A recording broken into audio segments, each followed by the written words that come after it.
It is about 8 o'clock Sunday morning, New Zealand time, and I decided to take a stroll, our last stroll around the lake here in Queenstown, and just wanted to say again what an amazing experience we all had these last 4 weeks, 2 weeks in Australia and 2 weeks in New Zealand, and it's been a soul-searching experience too, because I have dealt with some emotional stuff being here in terms of, not knowing everybody, but still getting to know and meet new friends. And I am so eternally grateful that I was able to do this. 7 years ago, I always said I wanted to do some world traveling. And I put it in the universe, I put it to God, and I said, I'm going to go travel. I have to see this world. I have to see why this world is why it is, and how it's made and how other people live. And I put it in the universe. I worked really, really hard. I remember in 2007, I didn't have a job. I didn't know what I was going to do. Laid off 4 times in real estate. Couldn't keep a job to save my life. Did crappy temp work. And then was suggested by a friend of mine's sister to do insurance. And I said, what the heck? And the thing is, my dad's been doing insurance for 55 years. And I just did it. I started my business, and I said, when I become more successful, I'm going to travel more. And I want to say to you that dreams come true. Dreams definitely come true. Australia has been my number one bucket list in my life. I conquered that. 2 years ago, Italy was my second bucket list. I conquered that. Greece will be my third bucket list, which will be conquering that next year. And Italy at the same time. Thanks to you, Ed. But this trip is just one of a kind because, again, I'm meeting a lot more people. I've been here the longest, 4 weeks. I've never been gone out of the country for 4 weeks before. I thought I was going to get homesick. I'm not homesick. I don't want to go home. I don't want to go home. The people here in this country are just so magnetic and so amazing. I mean, look at this. Look at this. I have this all to myself. There's no one here. Nice brisk walk in the morning. There's no one here. All I see is this little boat in the lake taking someone somewhere. And then I have the Remarkables. You see, well, it's kind of cloudy and rainy right now, but the Remarkables are behind these clouds. And their name speaks to themselves. But never give up on your dreams.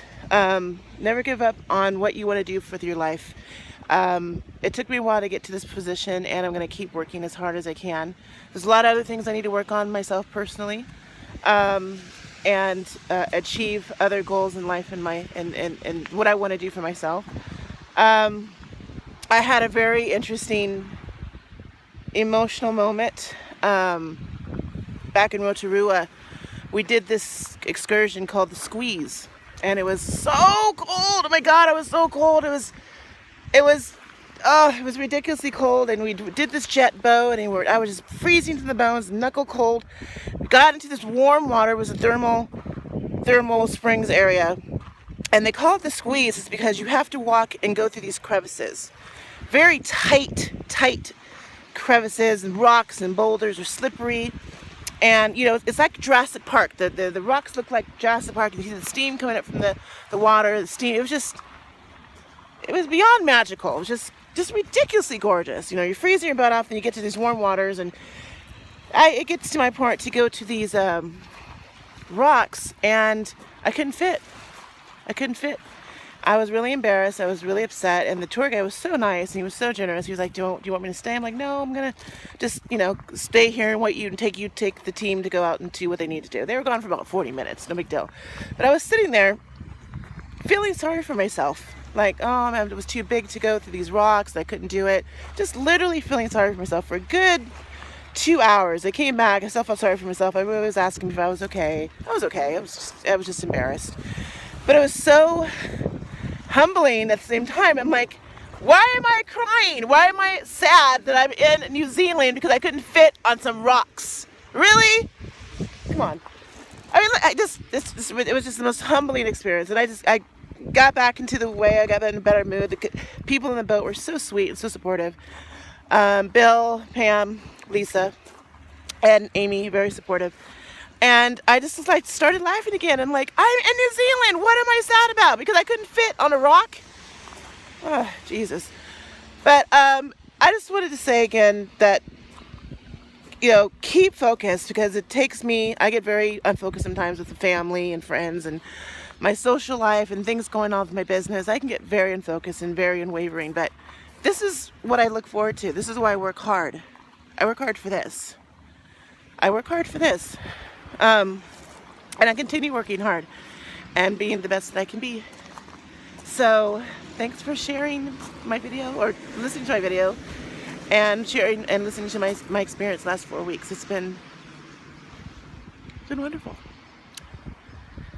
I will be flying today. We'll be flying today at 2:30. I will arrive home Sunday at 2:40 and 2:30 as well. So wish me a good trip.